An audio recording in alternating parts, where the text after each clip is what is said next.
Hello there. Hi.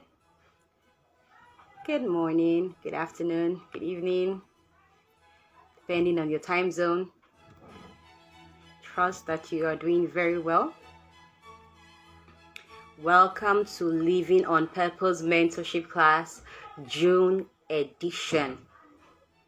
I really hope you have been living on purpose and you have been thriving in every area of your life. Thank you for joining. Thank you for watching. Thank you for listening. However you get this recording, thank you for joining the class. I hope you have been benefiting a lot from the class thus far. My name is Folakemi, also known as Flourish Davidine, and I have been doing this class since the beginning of the year. I'll just run you through the classes that we have had in the year 2023. In the month of January, we had a broad overview of what this class would be about, the Living on Purpose Mentorship class, what it's going to be about, the topics we're going to be treating, why are we having the class in the first place, who is the class for, and things like that. And we also touched on the topic of Thanksgiving and how it is so important to living a life that is flourishing, to living a life that is bright and beautiful, to living a life that you just really glorify God, to living a life of purpose, really. That's what we did in the month of January. In the month of February, we went into the topic of purpose itself, and we tried our best to see in a very short or in a summarized way what purpose was all about, and how you as a young individual, whether you're of African descent or you're of non-African descent, wherever you are, this class is targeted at young people, particularly of the African descent. But if you are not, how anybody or how you in particular can understand purpose, how you can determine or get to know what your purpose in life is, and how best to harness that knowledge, how best to walk in it, how best to guide yourself on that pathway. If you have not seen that recording, if you have not attended that class, I would encourage you to go back to watch it. It's the February edition. In the month of March, we looked at self-leadership, and it was just a terrific topic. I saw how to link leadership as a general topic with leading oneself, and it was really, really interesting. I would advise to go and watch it. Everybody can be a self-leader. You don't have to second guess yourself. You don't have to doubt yourself. You don't have to look up to people to tell you what to do. Wherever you are, you can lead yourself, and by leading yourself, you can eventually influence others by leading them. Okay, so that was in March, and then in the month of April we went into excellence. Very beautiful topic. We tried to see how important it is for somebody to be excellent in their life, and how that excellence is not really far-fetched. It's not something that is constantly out of your reach, out of your grasp. You can actually imbibe excellence in the little things that you can do, and in the little improvements that you make, and in the mindsets that you have. So when you go to watch that class, when you go and watch that recording, you will get to understand how you can be excellent all by yourself. Okay, in the month of I think that should be May now. In the month of May, we did financial management. And I keep going over that recording personally, and I keep seeing a lot of nuggets, a lot of wise tips, a lot of practical insights, a lot of useful things to note and to know when it comes to dealing with money, finance, and all that it is that we are doing. Okay, all that we spend on, how you can live a broke-free life, how you can always have more than enough to give, how you can take charge of your finances, how you can manage the way money leaves your hand, how you can screen how money comes into your hand, how you can see yourself as God's steward, and how you can really live a life that is free of financial stress and worry. That class is loaded. I have been listening to it again and again, and I'll encourage you to go and listen to it. It was just last month, the month of May. Now, today's edition, the month of June, we are going to be seeing the topic. Can you guess? I think I have already announced it before now, but let me just go ahead then. We're going to be talking about career development. We're talking about career development. And I know that I'm young, and some people will be looking at me like, okay, what do you even know about career that you want to be telling us about career? Well, I think I know a little, and that is why I want to share it with you. And I'm sure if you have more suggestions, more, tips, more insights, more practical, useful, and wise practical, useful, and wise tips that can really serve us, I encourage you to please share with us so that we can all learn together. All right, so before I go into today's class, I would like us to sing our song. If you have been following this class over the months, you would already know the song.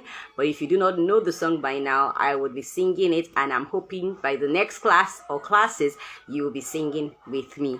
All right, so this is how it goes. 1, 2, 3, go. Be it unto me according to your word, according to your promises. I can stand secure. Carve upon my heart the truth that sets me free. According to your word, O Lord, be it unto me. One more time. Be it unto me, according to your word, according to your promises. I can stand secure. Carve upon my heart the truth that sets me free. According to your word, O Lord, be it unto me. According to your word, O Lord, be it unto me. Thank you for listening and or singing with me. So that's our song, which I have tagged our anthem for this class, because it helps us understand how that our lives are linked to God's will, and how that everything that we are doing to live on purpose has to tie into what God has already crafted, what God has already scripted, what God has already willed for our lives to become. And we're just merely living out that script that He has already written for us to live. All right, so let's get into today's class. Today, like I said earlier, we're discussing career development, and I'm just going to be talking about some tips that has proven useful for quite a number of professionals that I have come to interact with, both in person and virtually. And even if you study a lot of books on career development, you'll find some of these tips there because they are very relevant and they are useful. The issue that I have discovered is that many young people would rather go for entertainment than wisdom. So when you see the option of, do you want to be entertained or do you want to gain wisdom, many young people would go for, I want to be entertained. And I do not want us to be like those kind of young people in this class. Why? Entertainment is good, but entertainment doesn't grant you secrets that will help you save time. It doesn't grant you secrets that will help you leverage on the knowledge of others. It doesn't give you speed. It doesn't help you to really align with purpose. So if we're talking about purpose, entertainment does not come as close to fulfilling purpose as wisdom does, because wisdom is principle, wisdom is germane. Without wisdom, you can't really live a life of purpose according to God's way, because wisdom comes from God. Okay, I know I'm saying a lot of things, but I'm trying to emphasize that wisdom is critical. Okay, so the tips we're going to be sharing are for you to gain wisdom. So I don't want you to just take them as, oh, they are cool things. Oh, I've heard this before. Or, oh, I already do this. Find the one that you can learn from. Find the thing that you can change. Find that something that you can improve upon, such that your career would have a much more meaningful and beautiful experience, such that you would eventually see that your career also matters to God, just as your life matters to God. All right, so let's get the first tip out there. I have quite a number of tips here. Let's see how many we're able to take in this class. Number 1, get a mentor. For you to have a very lovely, a very beautiful or meaningful career pathway or career journey, get a mentor. And this mentor has to be somebody you admire. It's either you admire the person's personality, you admire the person's results in their personal or career life, or you admire the person's, okay, those two major things, their personality or their results. Now, their results can be divided into two. Their results might be results in their career. Let's say you have a leader in your organization, or your company's boss, and the person is doing really well as the boss. Those results might inspire you. But you could also have your company's boss making results outside of the company, outside of the office, and those results that are outside of the office are the things that are inspiring you. The key word here is inspiration. You should not choose a mentor, or you should not find yourself adopted by a mentor that you have no admiration for. Someone whom you can't find anything to pinpoint and say, oh, I like this about this person. Why is this important? This is important because as time goes on, your mentor is supposed to be like a guide for you. And if your mentor gives you a counsel, an instruction, a word of guidance or something, and you do not admire this person, you'll be quicker to discard that word of advice. You'll be quicker to ignore the counsel. You will not see a need for it at certain points, maybe because the counsel doesn't make you very happy, or it does not sit well with what you already think to be true. And because you don't admire this person, you don't have another reason to listen to this person. And this is where many mentor and mentee relationships go south. So for a mentor and a mentee relationship to be productive, fruitful, long-lasting, it's always important that the mentee, who is yourself in this case, admires the mentor. You want to be like them in some aspects, in some regard. And then the mentor should also take genuine interest in the mentee's career. Remember, we're talking about career development. You can have a mentor for different reasons, but it's important for you to have a career mentor, someone who is helping you to gain ascendance, who is helping you to gain speed, who is monitoring your progress in your career, and is helping you at every junction where you are to make decisions, critical decisions. Some people make changes in their career pathway, some people switch careers, some people, there are a lot of decisions that you might make regarding your career that you would need another voice to look at it with you and direct you. And that is why I would encourage you to not just pick your mentor casually. Not all that glitters is gold. Many people who are successful did not earn their money through righteous means. And if you want to understand what righteous means of earning money is, kindly go back to last month's edition and watch or listen to the recording on financial management, because we talked critically about what a child of God or a believer should do as a means of income, and what not to do if you're a believer when it comes to your finance. So you're not just going to pick a mentor because the person is wealthy, well-to-do, sophisticated, speaks Queen's English, looks very put together, and all of that. Those things are good, but they're not sufficient for you as a believer, because the person is going to be a very huge influence on your life and on your journey. So it has to be somebody that has the fear of God in their heart, somebody who likes to make money through righteous means, somebody who understand what it means to actually be a mentor, okay, and somebody who doesn't abuse that office. There are certain times that you might need to draw boundaries.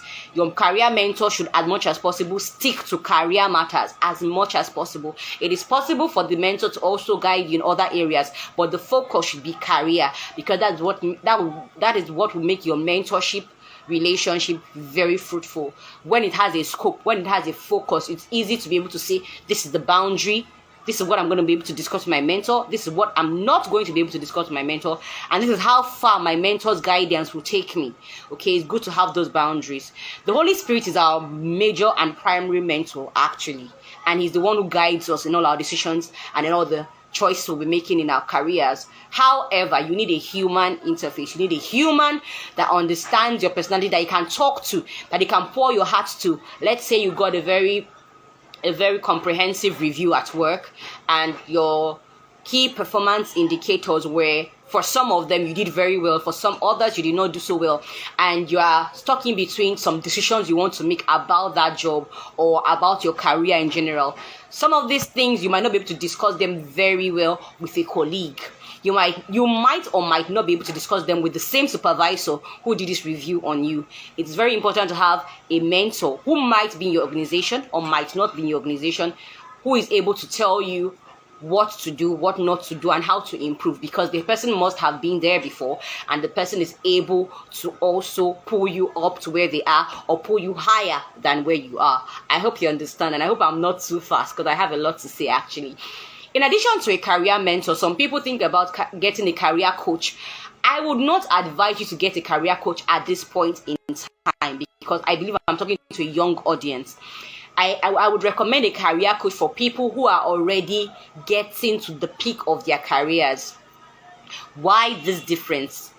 For a career coach, many times you hire them, they don't give their services for free. So in the first place, they are usually very few. Those that are very good are usually very few, and because of how few they are and how good they are usually very expensive. And so it's usually people who are high net worth individuals, people who have a lot of money, who are captains of industries, people who already lead companies, lead organizations, people who have money in millions of dollars, people who are, you know them now. Those people, I would advise them to get career coaches. But for those of us who are relatively just beginning our careers, those of us who are just leaving school, those of us who are just trying to even get into school, those of us who are entering the job market, those of us who are just having startups, you would most likely need a career mentor rather than a career coach. And a career mentor is supposed to be giving you their services for free. That is why the person is supposed to have genuine interest in you. So if it becomes a transactional relationship, you might need to reevaluate that relationship and make a decision that is most beneficial for you. All right, moving on to the second point, you have to develop a career map and a career map pathway, a career map and a career pathway that has SMART goals and that is reviewed periodically. You need to have a career map that has SMART goals, okay? Because this gives you a very, very nice picture of where you are and where you are going. Just like if you want to travel from wherever you are to another location, maybe out of state or out of country, a map helps you understand where in the world you are and where in the world you're hoping to be next. Somebody who doesn't have the map, who does not have any kind of guide to know where they are going to, most likely not know when they get there, would most likely get to the wrong place and not even know it. Okay, so in your career journey, your career development, this is something that you can also craft up with your mentor. Having a career map. Okay, right now I am just starting out, I'm done with school and I want to get into this line of work. I want to get into this industry. This is the role I'm thinking of, where I want to be a business analyst, or I want to be a product management intern. I want to be an engineering trainee. I want to be this, I want to be that, I want to be this, I want to be that. Usually you start with trainee roles, internships, associate jobs, those kind of things. And eventually you begin to climb your way up the ladder. When you have a career map, you're able to tell how long it's likely for you to get to that peak of your career from where you are. In a matter of 10 years, 15 years, 20 years, where would you have reached? What milestones should you have achieved in the next 20 years? What milestones should you have achieved in the next 10 years, in the next 1 year? A career mentor is able to help you in crafting such a map or in designing such a map. And like I said, it needs to be reviewed periodically, because however you started a career might not be how you would continue. A lot of changes might happen along the way. A lot of revisions might have to be done to the map, and you have to be able to realign with the map as time goes on, depending on the decisions you make along the way. For many of us, we actually don't really have a very, very clear picture of where we are going in terms of career. We just find out that we studied something in school, or we are passionate about a particular subject matter, or we got an opportunity to try a new role that we might not even have been thinking about, and we were trained on the job. And then as we continued, a lot of changes happened, a lot of deviations took place, and we found ourselves in a completely different line of work, in a completely different industry or career path. This change might not be dangerous or disastrous if you are able to align it on your career map, and you're able to say, okay, I did not plan to be in this place, but I have found myself here and I am liking it here, and God is helping me to thrive here. How do I relate this to my past and my future goals? Okay, my past education and experiences and my future goals and projections based on my career map. All right, it's always important to review it so that you know where you are and you know how to align with where you are at every point in time. Okay, for many people, they understand their career pathway when they look back, not when they look forward. So let's say they started work 10 years ago, and then they have been able to document all their career decisions and their experiences over time. By the time they look back, they are now able to see how their career evolved. You can decide to do it this way, but it might take you a much longer time to be able to understand where exactly you are.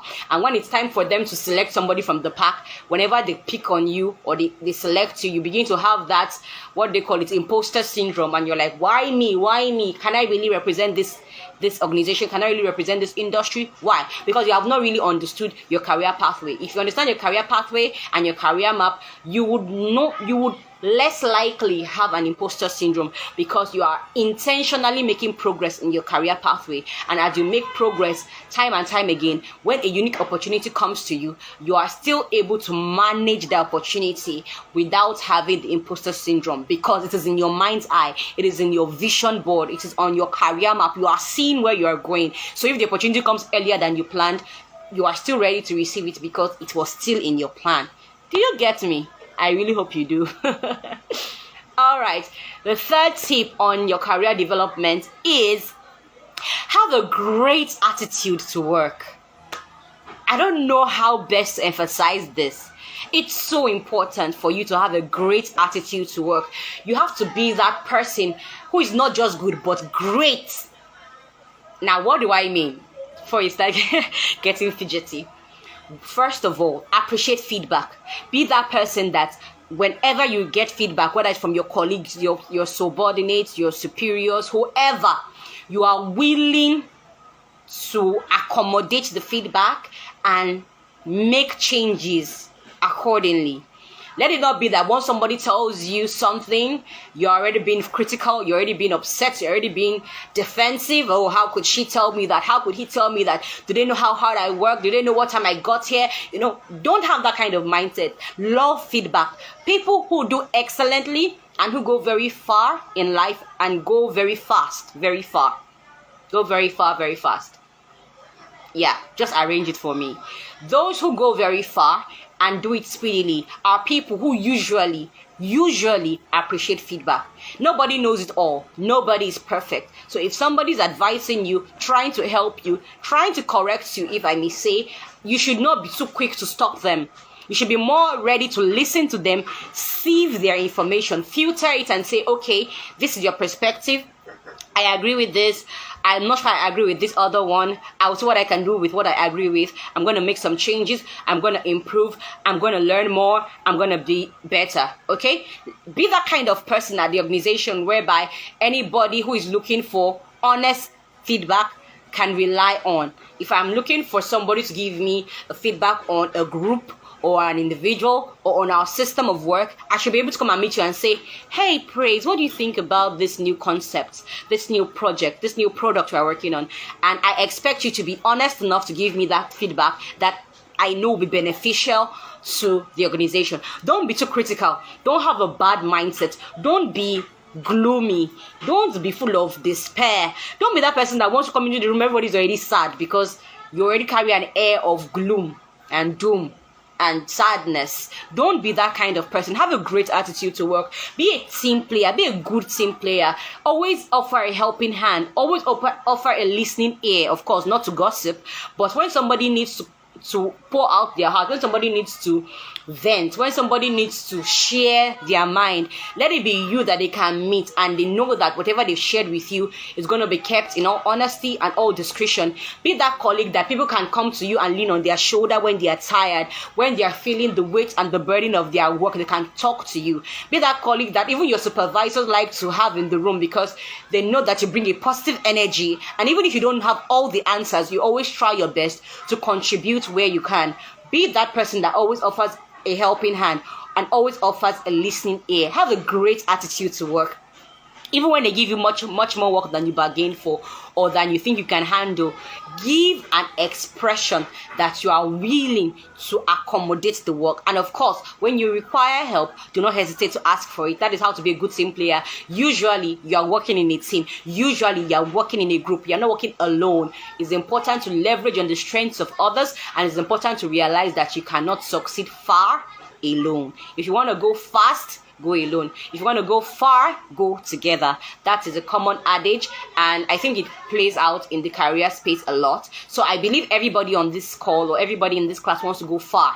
Okay, so speed is important, but it's not as important as distance. You want to go much farther, or it's not as important as height. You want to go much higher and much farther than you can go on your own. Go along with others. Okay, number 4, keep abreast of the industry. Always be in the know. Always know what is happening in your industry, in your organization, in your space. Be volunteer with research. Let me put it that way. Be that person who, to some extent, understands what's going on in their industry and understands also how it relates to the economy. Okay, so you understand what's happening. Let's say you're in the media industry now, or you're in insurance. You understand, okay, from given the last annual conference or the last international conference, these were the resolutions. I checked this journal, I checked this international body, I read on this article, I read on that, and I realized that this is where the industry is going. Then you now bring it down to your country. Okay, I live in Nigeria, I live in Ghana, I live in Sierra Leone. This is what my government is doing with respect to this industry, and this is how we can position ourselves to be very competitive. This is how we can position ourselves to bring in more clients, make more profit, expand our reach, grow as an organization. If you start thinking like that, even though you are just a trainee or an intern or an associate, there is no supervisor or no CEO or no leader who will not take an interest in you and who will not want to have you on their team or on their side, who will not want to hear what you have to say. Okay, always keep abreast of what's going on. Be relevant. Okay, that's actually another point, but let me just say it this way. Keep abreast. Always be in the know. Try your best to know the latest technologies that are relevant to your industry, the latest software, the latest groups or the latest places that people are gathering. You might not be able to afford going for conferences that are happening in your industry now, but always know what is going on. When they give recaps, when they give, what do they call those things? I can't remember the word right now, but at the end of the conference, there's usually a summarized version of what was discussed. When you get to see or read or hear those things, pay attention to them. Whatever you don't understand, ask your colleagues, ask your superiors, ask your line managers, and hopefully they'll be able to point you in the right direction. You can even ask the people in these conferences themselves. Many things, we believe that many of these things are far-fetched. They are not. Access these days has become much more easier. Once you can engage properly with an international body, you'll be surprised at how easily it is for you, or how easy, it is for you to gain information from them. Write them a mail. Write a comment on their post. Ask them a direct question. You'll be surprised. You might be surprised at how easily you might get an answer, or how deep your answer can take you. Okay, so always be in the know. I know this is not the age of reading lots of newspapers, but try as much as you can to listen to news, whether it's on the radio, whether it's on social media, however it is you get your news. Be in the know. Keep abreast of your industry. All right. Number 5, remain relevant. I already said that before. Remain relevant, and this is what I mean. Hone your skills. You got your present role or the role you're going to get next majorly because of certain skills that you have been able to develop over time. Maybe skills you got while in school, or the skills that you're beginning to get now that you're done with school. However it is, no employer would want to hire you if you do not have relevant skills that can help them make more money. Okay, so hone your skills. Become so good at it. Become so proficient in it that out of the 10 things you do, there are like 2 or 3 that you do exceptionally well. And when it's time for it, when the need arises, people don't have to look so far before they find you, because they already know that you are exceptional at this particular thing. For example, let's say you're into photography, or you're into journalism now, and you're so good at it. You're so good at getting your news headlines, arranging them, being very relevant, and even speaking them, communicating them in a way that your audience can understand. Or you're so good at photography that your edits are so neat, your angles are so unique, the lighting, the transparency, the everything, the shadow effect, everything is just coming together so well. You might not have the latest camera, you might not have the most sophisticated gadgets, but in your skill, people can see value. If you are that good, you might not be so good at other things. You might not be so good at sales. You might not be so good at even marketing. You might not be so good at some other things. But when people need good photography, they would find a way to find you. And those who use your services will be very quick to refer you to other people. They will become your unpaid marketing agents. So become that good that whenever people already know you in their head, they've classified you as, oh, Taiwo is very good at this. Oh, Prosper is very good at that. When I need this thing, I need to find them and I need to seek them out and I must find them. Of course, even if I cannot afford them, I have to find a way to afford them eventually because they are just that good. Okay, so hone your skills, continue to improve on them and learn new skills. Of course, there are a lot of skills that were not so relevant in the past 10 years that have become so relevant now. And there are a lot of skills that in the next 10 years might not be as relevant. Always be in the know. You have to know which skills are relevant and you have to be able to learn. Have the mindset of a lifelong learner. Always be willing to learn, okay? Take certifications. It's important to go for trainings, but if you don't have an evidence that you went for a training, it's usually more difficult to be able to convince somebody else that you have that skill or knowledge. So I would advise you to go for trainings for which you can be certified, where you can be given a certificate, a badge, or something, some form of evidence that you actually partook in that training and you did proficiently well, or you even did well, even if it is basically well.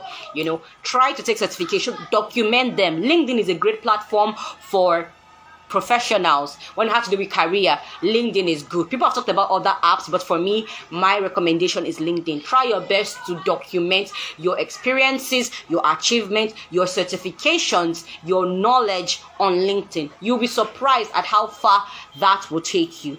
All right. Undergo trainings and be resourceful. Try to always have something that you can use to help others. Even if you're talking to somebody who is not in your industry or your line of work, be able to contribute to the conversation, be able to contribute to the project, even if it's in a teeny-weeny way. All right. Next, we have composure, comportment, and courtesy. This has to do more with etiquette. And etiquette, refers to socially acceptable behavior. If I can summarize that like that, socially acceptable behavior that people are aware of. So composure as a career professional or as someone who wants to develop properly and develop fast in your career is very important. You need to be able to carry yourself in a way that speaks well of you and of the organization you represent and of the industry you are in. Some industries have a kind of personality that you should be able to fall into if you want to rise very fast or find industry. For example, if I am an actress, if I am in the acting profession, I'm supposed to be tending towards a sanguine personality. I'm supposed to be very spirited. I'm supposed to be very open to the public. I'm supposed to be very free-handed when it comes to relating with people. I'm not supposed to be shy or easily weighed down by public attention. I should not be timid. I should not fret when people see me on the street and they're trying to get my attention. There's a personality that comes with the industry, okay, that I might need to hone, even if I did not have it before, if I did not think it was my strength before, because I want to do well in that industry, I would have to hone it. On the other hand, if I am a medical doctor or if I'm in the medical profession, the healthcare industry, many of them are very meticulous. They are very calculative. They are very, when it comes to their work, they are very, I cannot be in the medical industry and be extremely high-spirited.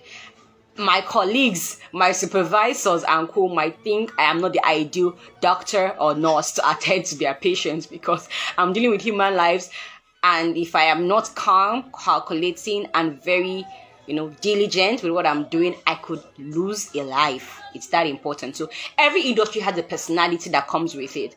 Find out, if you have not already done so, what personality your industry stands for. And a good way to do it is by researching or looking up the most successful people you can find in your industry and trying to see a commonality among them.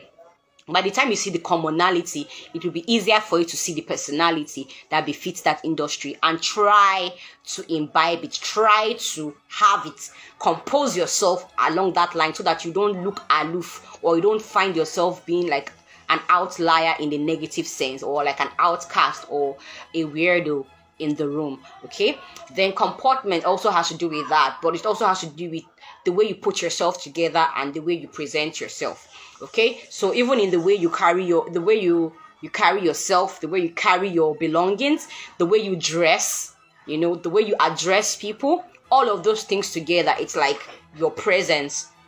As a career professional, you should be conscious of these things. You should not enter a boardroom or a meeting and you are just laughing and shaking your body and acting all funny like you're gisting with a friend at a party. No, you have to know how to carry yourself in a way that speaks of you as a professional. You have to be able to dress the part. You have to be able to dress in the way that is acceptable by your industry. You have to be able to represent at every point in time your organization, regardless of where you find yourself. Sometimes you might not even be at work.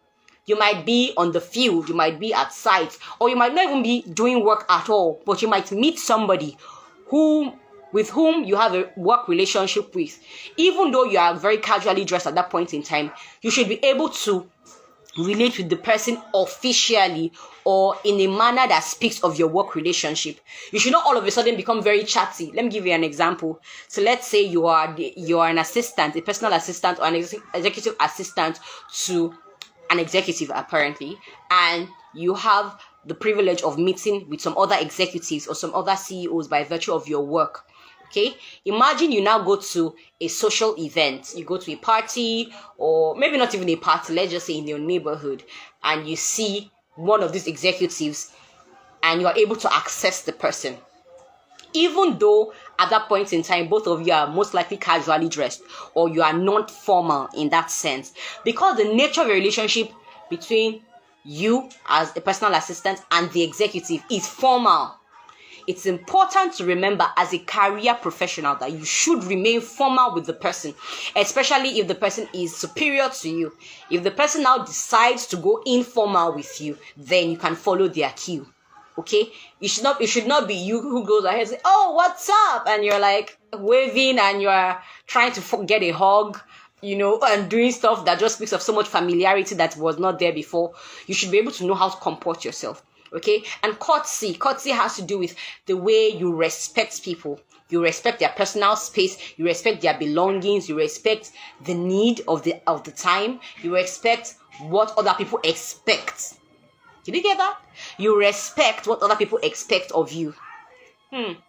For example, it's courteous to say "excuse me" when you're coming into a place where somebody was engaged in something, maybe another activity, or engaged in a conversation with people, and you want to deliver an important message. You don't just barge in, no matter how well-to-do you are. You don't just barge in and start to say what you want to say or do what you want to do. You say "excuse me," get the person's attention, and if the person grants you audience, then you proceed. If the person doesn't grant you audience, you wait until that audience is granted. That is courtesy. You are showing respect. Okay, it's courteous to say thank you when you receive something from somebody. Maybe you made a request and it was granted, or you sought an approval and it was granted, or you were given something. You say thank you. You say, and then when somebody tells you thank you, it's also courteous to say you're welcome. But of course, different industries have their other ways of saying these things. Learn the lingua of your industry, learn the vocabulary, and try your best to imbibe them. This is what makes you stand out in your career development journey. All right. Do not forget, please, as we go ahead, we are beginning to round off actually. Drop your questions in the comment box. Please, if you have any questions to ask, feel free to drop it in the comment section. And if you have more personal questions to ask and you're not very confident or very comfortable with putting them on this open space, you can just send me an email. All right, I'll be looking forward for that. All right, so the next point is network intentionally. As a career professional, you need to be able to see the value of networking. Networking, oh my gosh, you could have an entire course on networking. Networking is so important. It's so important. People misuse it, yes. I would tell you for free. People misuse networking, but that does not downplay the importance of networking. Networking is so important for you as a career professional. You need to be able to network intentionally. What does this mean? You have a career map. You have your career goals. You know where you want to go. And you have timelines. You have milestones that you want to reach at certain points in time on your career journey. Based on all these things, okay, you also know what career you are in and what industry you operate in. There are some industries that are beginning to merge more and more these days, okay? For example, a fintech, if you're working in a fintech company, you have one leg in finance, you have one leg in tech. And depending on your role, you might have one leg in something else. Let's say you're a HR associate, so you also have your leg in human resources. Those are actually like 3 industries merging together in a way. Okay, so when you understand the peculiarities of the times that we are in and how that everybody's merging and the world is a global village and everybody is trying to relate to everybody else, you need to realize that you cannot remain in your shell no matter how much of a hermit you want to be.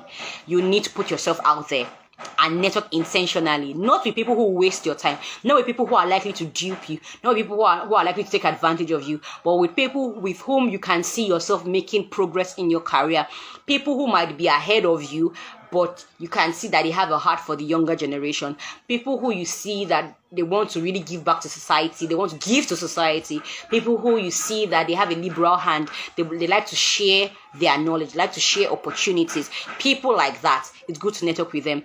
And networking is not you putting yourself at their feet and saying, oh, I want to be your slave.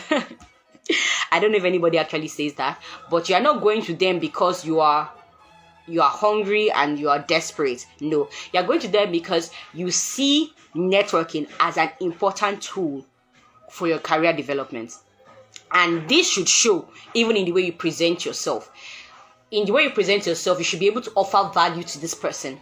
They should be able to see what they can learn from you or from your industry when they meet with you. So when you go for a corporate event and everybody's looking all ironed up, when you open your mouth to talk to somebody else, maybe the person approached you or you approached the person, you should be able to say something that makes sense to the person, especially based on the topic or the theme of the event. With that kind of conversation, you can be able to get better interactions, better networking opportunities. In fact, some people got their jobs based on networking on purely social engagements. Okay, so as a career professional, you should always have your head and your eyes and your mind alert to opportunities because they're all around, and it will be very unfortunate for an opportunity to meet you unprepared. Okay, so try as much as possible to network intentionally. Let your friends include your colleagues at work. Try to at least have one friend from your workplace. Why is this important? Because you might eventually need to have non-formal interactions, non-formal outings, and it's usually very beneficial if you got a link to a non-formal outing from a colleague at work. For example, let's say that my friend is Joshua now, and Joshua is my colleague at work at the same time. If Joshua has the privilege of attending the birthday party of a 50-year-old CEO of another industry, maybe he knows the person because of family connections or any other thing, he might invite me to attend the birthday party with him. I would attend this birthday party with Joshua, my colleague and friend, and eventually meet somebody else at that party who might be useful to me at work. Okay, so if Joshua, my colleague, was not also my friend, there's no way he's gonna invite me to that birthday party. Do you see? So many times work relationships can mix somehow with non-formal relationships. You can have social events that came from work, and you can have social events that did not come from work. Either way, ensure that you are able to spot opportunities and leverage opportunities when you spot them. All right, moving on. Solve problems and speak up. There are always problems to solve in every industry, in every country, in every economy, in every society. Try to solve problems. Try to solve problems. Try in your little way, from doing something as little as picking the litter from the floor I mean, that's a problem to somebody. So something as big as solving a financial crisis. Anything at all that you can do, contribute to problem solving. Okay, I'm not going to dwell on this because it's a very broad tip. But because of how broad it is, I will not dwell on it. I will just move on. Speak up. What do I mean? When there is a problem and nobody seems to be addressing it, speak up. Actually speak up. That is one of the ways to solving it. Let it be known to those who are able to solve it that there is a problem here. Can you kindly help us solve it? Can you look into it? Can you contribute to a solution? Okay, so please try to speak up. Speak up. I'll not even put try. Speak up whenever there is an issue in your department among your colleagues and everybody's whispering and trying to just make everything hush hush. Be the one who speaks up. Of course, this might not make you very popular every day, but you would see that as far as your career development is concerned, speaking up helps you much more than keeping short. Speaking up helps you much more than keeping short as long as your career development is concerned. Don't pretend, don't turn a blind eye, don't do like it does not concern you, don't be nonchalant. Be involved, be committed. Like I said, have a great attitude to work. If you have a great attitude to work and you believe in the goals of your organization, it's more like you belong to a family. You would not want to see your family go down. You would only want your family to make progress. So when something is not right, before a competitor notices it, before a stranger or even a client notices it, and then it becomes a big deal, you who is a member of the organization, you who is a member, a member of staff, yes, you that is an employee of the organization should be able to spot it and speak up, so that even if it is not addressed, it would not be denied that you did not speak up. All right, moving on. Number 9, ask the right questions. It's very important to ask the right questions. Many young people don't know the right questions to ask, and even when they do, they do not ask them. If you want to make a very rapid development in your career, learn to ask the right questions and actually ask them, and ask them at the right times, and ask them to the right people. All these things would be easy for you to know when you pay attention to your leaders in the organization. Okay, ask the right questions to the right people at the right time and in the right way. Be polite, ask intelligent questions. Make sure that the question that you're asking does not have a very, very obvious answer, so that it does not look like you are just trying to take their time. Let it be a question that everybody can see. This question makes sense, and let it be a question that helps everybody to find a solution, or to be closer to the solution to whatever problem was already existing before. Pardon me, I need to take a break. All right, so ask the right questions at the right time to the right people. I will want to round off now gradually. Next is document your progress, achievements, and experiences. I have talked about this earlier, especially on platforms that are easily accessible to others. If you want to use your Google Drive or your OneDrive or any drive you have, fine. But that is quite personal and people might not have access to it. But like I talked about LinkedIn earlier, you might want to leverage on LinkedIn.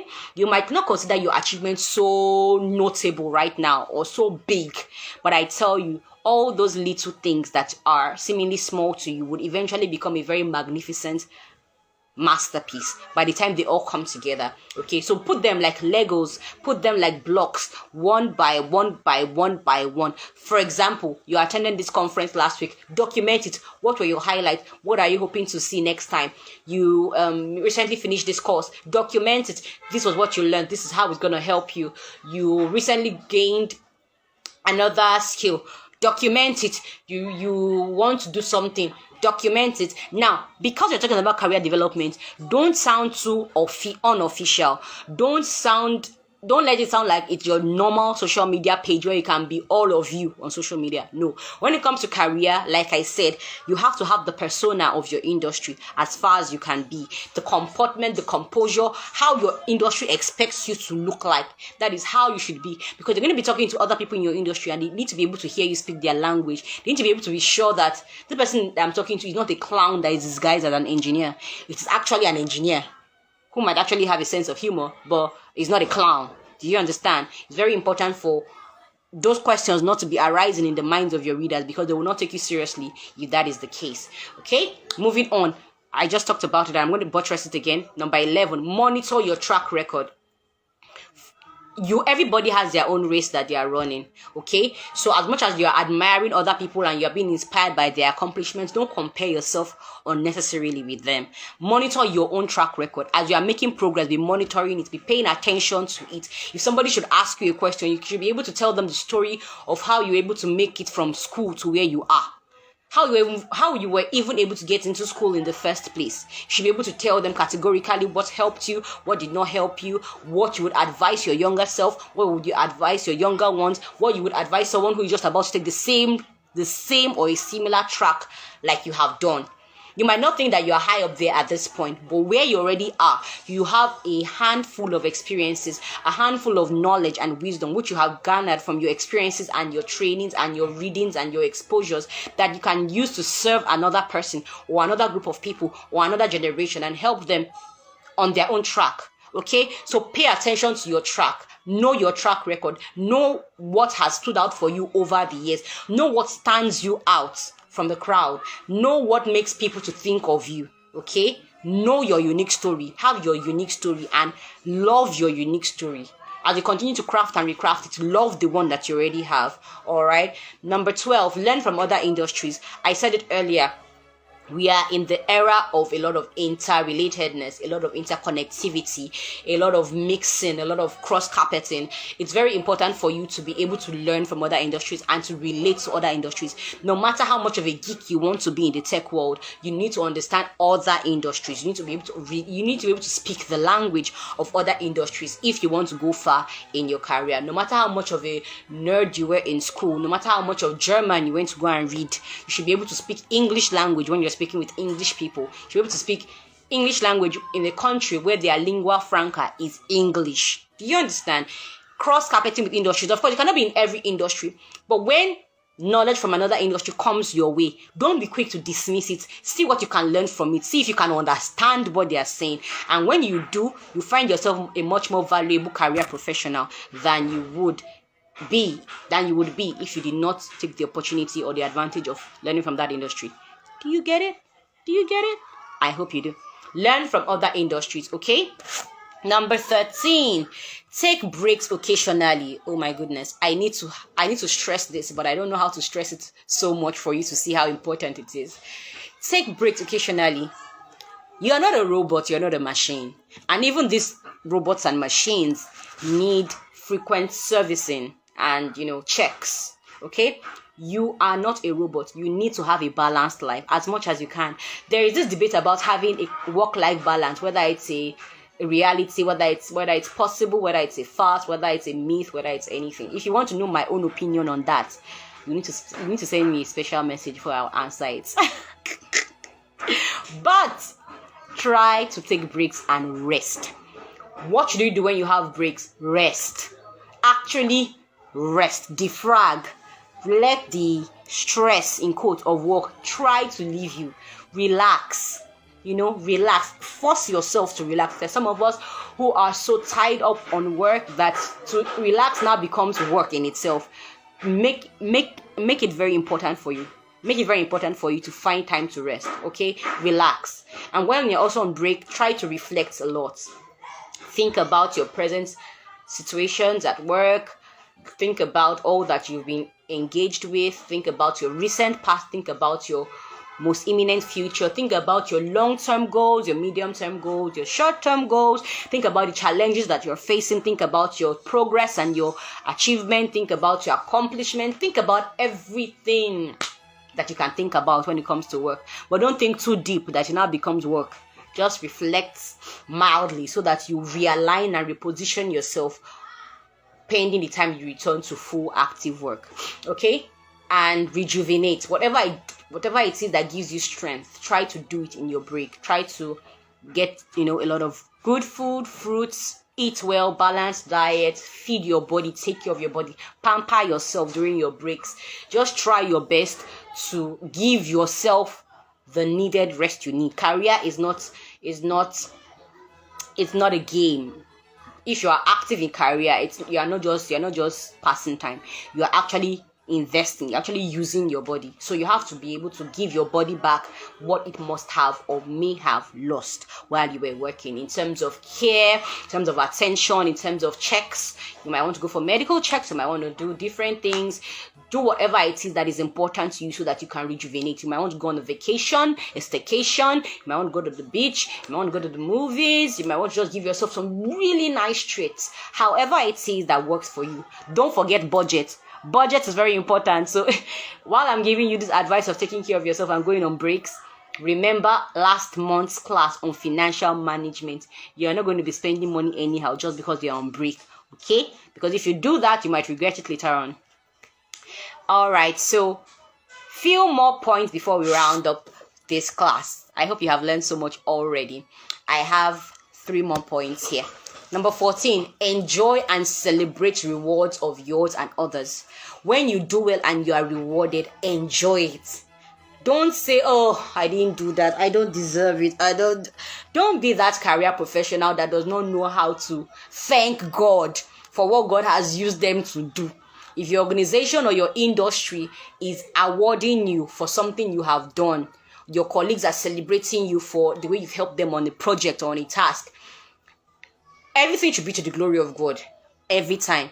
But you should not now deflect it to the extent that you don't even appreciate or acknowledge that you actually did it. God gave you the enablement to do it. He gave you the wisdom. He gave you the strength. He gave you the resources that you used to do it. Acknowledge Him and give Him praise. And don't dismiss the fact that He was the one who used you. Okay? So rejoice and enjoy your rewards. And when other people are being rewarded, rejoice with them. When your colleague gets a promotion, be happy for them. No matter how they got it. Let's say that you thought it would come to you, but it did not come to you. Rejoice with them. Yours is still coming. You just keep doing what you're good at. You just keep, you just keep doing all the tips that we have talked about in this class, okay? And sooner than later, you're going to see how high and how fast and how far you would go. So rejoice with other people when they are rewarded, when they do well. Be happy for them. It's very important for you on your career ladder, because covetousness, greed, and envy can stifle your vision. It can stifle your progress. You might not know how much it will stifle your effort, but it can be that poisonous to you. So please, as much as possible, don't envy people. As much as possible, don't be covetous. Don't desire what other people have with so much intentionality and passion that it distracts you from what it is that you are already doing. Okay, it's very important to understand this.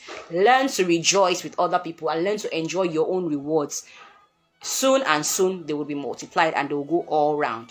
Okay, finally, or almost finally, don't burn bridges and try not to make emotional decisions.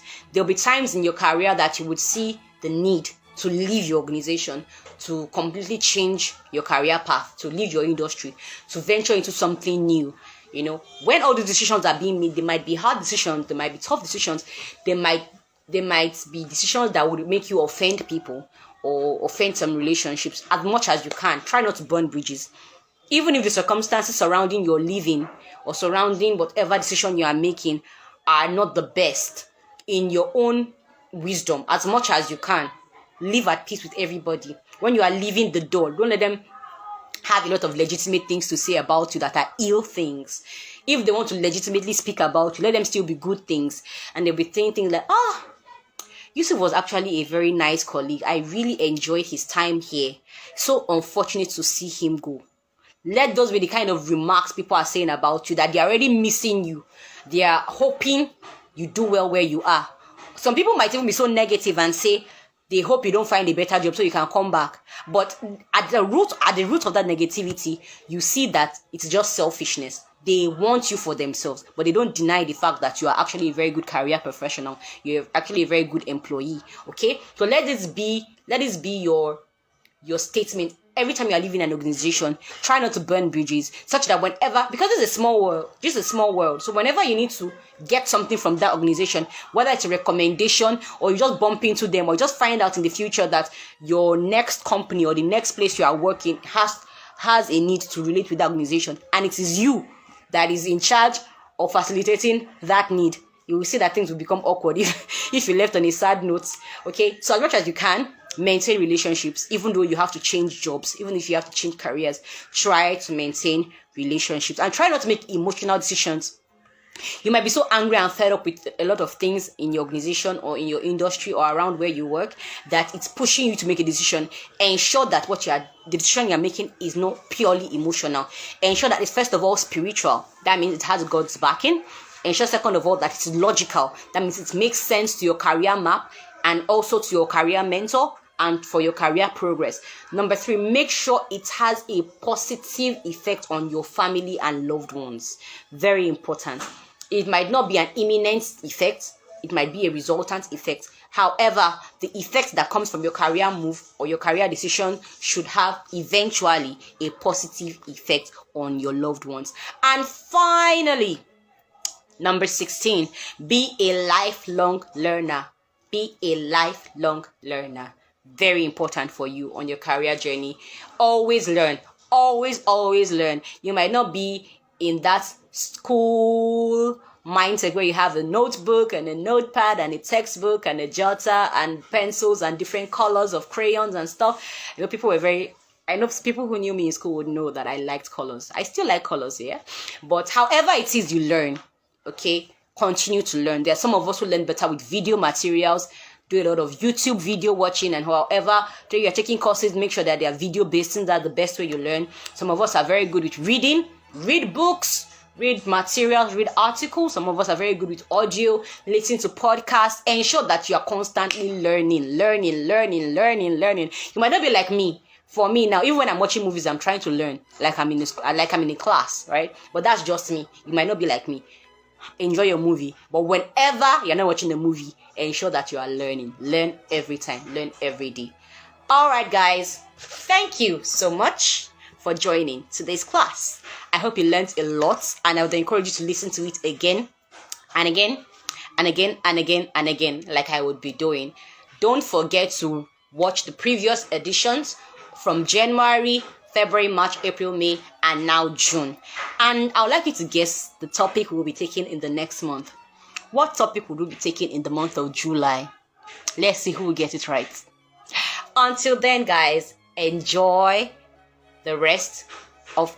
Oh my goodness, we're crossing into the second half of the year. Enjoy the rest of the year. Enjoy the second half of the year, and happy new month of July in advance.